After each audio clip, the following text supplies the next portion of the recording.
پتہ ہے ہمیں نماز بوجھ کیوں لگتی ہے؟ کیونکہ ہم نماز کا مقصد نہیں جانتے۔ نماز صرف ایک ڈیوٹی نہیں ہے، بلکہ نماز ایک اپرچونٹی ہے اللہ تعالیٰ سے بات کرنے کی۔ اگر آپ نماز کا مطلب سمجھیں گے تو آپ کو پتہ چلے گا کہ سورۃ فاتحہ سے لے کر آخری سلام تک نماز اپنے آپ میں ہی ساری کی ساری دعا ہے، آپ کے اور اللہ کے درمیان ہمیشہ رہنے والی دعا۔ اللہ تعالیٰ اپنی عبادتوں کے معاملے میں کسی بھی انسان پر بوجھ نہیں ڈالتا۔ جہاں تک اس کی عبادتوں کی بات ہے، وہاں تک اس نے ہم پر صرف وہی کچھ فرض کیا ہے جو ہم آسانی سے کر سکیں اور جس میں ہمارے لیے بھلائی ہو۔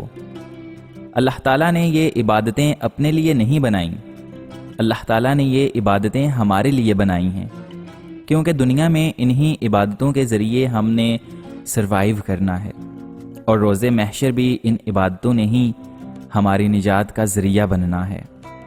ذرا سوچیں، اگر اللہ تعالیٰ ہمیں انسانوں کے رحم و کرم پر چھوڑ دیتا اور ہمارے پاس نماز جیسی پناہ گاہ نہ ہوتی تو ہمارا کیا حال ہوتا؟ اگر ہمارے پاس رونے اور مدد مانگنے کے لیے سجدہ نہ ہوتا تو ہماری روح کیسے سکون پاتی؟ ہم خوش قسمت ہیں کہ ہم اپنے اللہ سے بات کر سکتے ہیں۔ ہم خوش قسمت ہیں کہ اللہ تعالیٰ نے ہمیں ان تمام لوگوں میں سے ہدایت دی جو اب تک بھٹکے ہوئے ہیں۔ اس سے بڑی اور کیا نعمت ہو سکتی ہے؟ نماز کائنات کی سب سے سیف جگہ ہے، ایسی جگہ جہاں برتر اور کمتر دونوں ایک جیسے ہوتے ہیں، جہاں نیکوکار اور گنہگار سب برابر ہوتے ہیں۔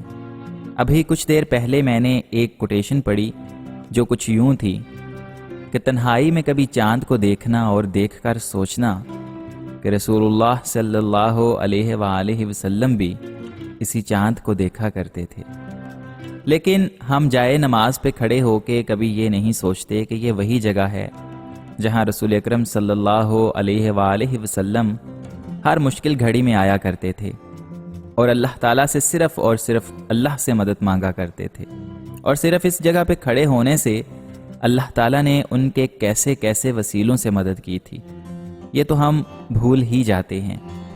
دعائیں نماز سے علیحدہ نہیں ہوتی۔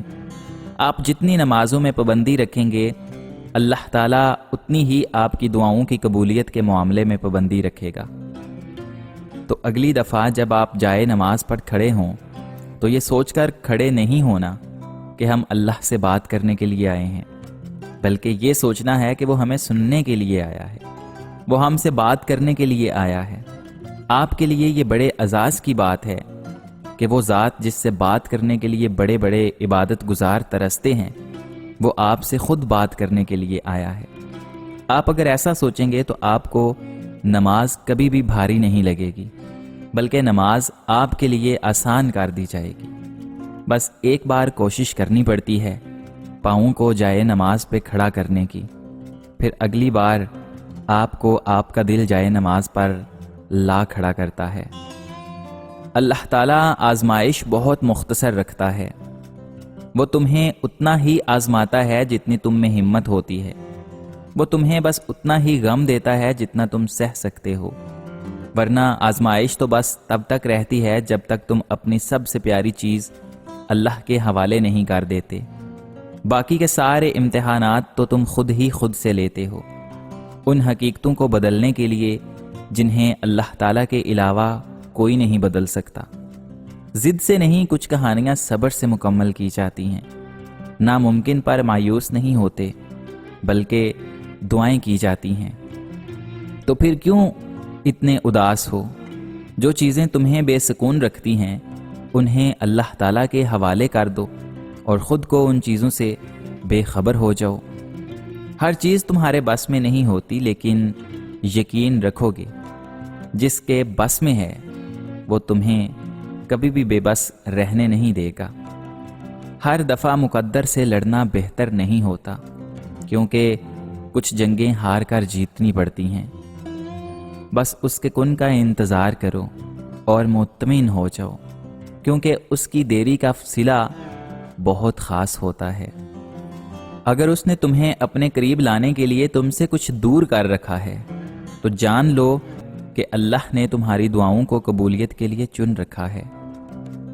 تہجد میں چھپا ہے کن کا راز۔ تہجد سے تقدیر بدل جائے گی۔ راتوں کو اٹھ کر اللہ سے مانگو تو صحیح۔ تہجد کی نماز وہ واحد نماز ہے جو مؤذن کی نہیں بلکہ دل کی اذان پر پڑھی جاتی ہے۔ جس کے نصیب میں تہجد کا سجدہ لکھ دیا گیا ہو اس کے نصیب میں اللہ کا پیار لکھ دیا گیا۔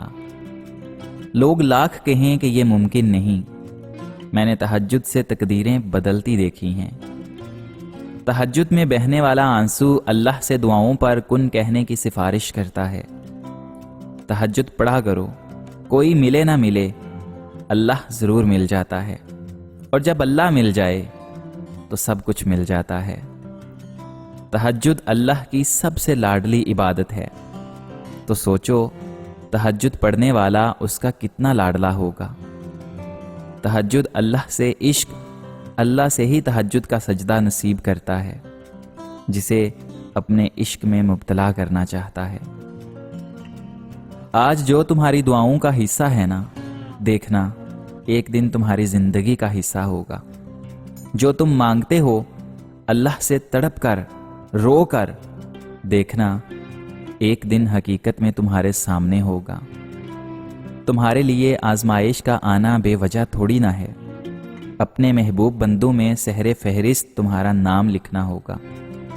یوں ہی تو نہیں پا لیا تہجد کا سجدہ تم نے، کچھ تو ہے ایسا ناممکن جو تمہارے لیے ممکن ہوگا۔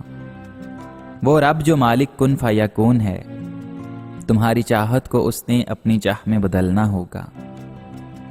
وہ آنسو بھی کتنے خوش قسمت ہوتے ہیں نا، جن کو سجدے میں گرنے کا مقام ملتا ہے اور عرش تک میں ہلچل مچا دیتے ہیں۔ کبھی کبھی تو درد اتنا شدید ہوتا ہے کہ جائے نماز پر کھڑے ہوتے ہی ضبط میں پھنسے سارے آنسو آنکھوں تک پہنچ جاتے ہیں، اور پھر سجدے میں جھکتے ہی ایسے چھلک جاتے ہیں جیسے صدیوں کا بوجھ ہوں اور بس بہنے کا مقام ڈھونڈ رہے ہوں۔ کیا یہ معجزہ نہیں کہ درد سے بھرا دل جو پھٹ رہا ہوتا ہے نماز پہ جاتے ہی سکون سے بھر جاتا ہے، روتے روتے یقین سے بھر جاتا ہے، اور پھر جب اللہ کی آغوش سے اٹھتا ہے تو پھر سے ایک نئی ہی امنگ اور زندگی کی امید سے بھر جاتا ہے۔ ایک لمحے میں وہ کیسے دل کو پھر سے مضبوط کر دیتا ہے، تو پھر بھی تمہیں لگتا ہے کہ وہ تمہیں اس تکلیف سے کبھی نہیں نکالے گا۔ وہ جب دعائیں قبول کرنے پہ آتا ہے نا، تمہیں اذیت کی انتہا پر لے جاتا ہے، اور پھر ایسے تھامتا ہے کہ ہر منظر بدل کر رکھ دیتا ہے۔ پھر درد کے سجدے شکر کے سجدوں میں بدل جاتے ہیں، پھر دعا میں ہاتھ اس کی محبت میں اٹھتے ہیں۔ وہ جب نوازنے پہ آتا ہے تو پھر خزانوں کے خزانے تمہارے نام کر دیتا ہے، ایک ایک آنسو کے بدلے ان گنت خوشیاں دیتا ہے۔ یہ آنسو اتنے قیمتی ہیں، اس کے لیے تمہاری سوچ بھی وہاں تک نہیں پہنچ سکتی کہ وہ ان کا اجر کتنا خوبصورت دے گا۔ بس وہ تمہارے یقین کو آزما رہا ہوتا ہے، اور جب اس کا بندہ اس کا مان رکھتا ہے تو پھر وہ اپنے بندے کو راضی کرنا بھی خوب جانتا ہے۔ وہ تو پھر بھی اتنا رحیم ہے نا کہ اس کی اس بے انتہا محبت کو دیکھ کے دل پھٹنے لگتا ہے کہ ہم سے صرف اپنی غرض کے لیے اسے یاد کرتے ہیں، لیکن وہ پھر بھی مسکرا کر اپنے بندے کو سینے سے لگا لیتا ہے۔ کیسے؟ ہر دفعہ میرے مولا اتنی بے لوث محبت کیسے کر لیتے ہیں آپ؟ اس کے سامنے جتنا روتے جاؤ اتنا ہی دل میں سکون بھرتا جاتا، اور ایک عجیب ہی یقین سے بھرا دل جب جائے نماز سے اٹھتا تو لگتا کہ بس سب کچھ ٹھیک ہو جائے گا۔ تب پھر سے جی اٹھتے ہیں ہم، پھر وہ ہوتا ہے اور ہم ہوتے ہیں، اور طویل گفتگو ہوتی ہے، کبھی خاموشی سے تو کبھی لفظوں سے۔ شکوے شکایتوں کا ایک انبار کھڑا کر دیتے ہیں، پر وہ خاموشی سے سنتا اور پھر مسکراتا رہتا ہے۔ وہ طویل سجدے اور ان آنسوؤں میں جتنا درد ہوتا ہے وہ کوئی نہیں سمجھ سکتا۔ تب ہمیں رب کا سہارا ملتا ہے، تب وہ ہمیں بتاتا ہے کہ اب میرے پاس آ گئے ہو سارے دکھ دنیا سے چھپا کر، تو آپ میری طاقت کے معجزے دیکھو۔ اب دیکھو کیسے تمہارے دل کو میں مطمئن کرتا ہوں۔ جانتے ہو کہ معجزے کیسے ہوتے ہیں؟ جب تم اللہ پر اندھا یقین رکھتے ہو اور جلد بازی نہیں کرتے، تب اللہ تعالیٰ تمہارے لیے چھوٹے چھوٹے ذریعے بناتا ہے، پھر وہ چھوٹے چھوٹے ذریعے تمہیں دعاؤں کی قبولیت کی طرف لے جاتے ہیں۔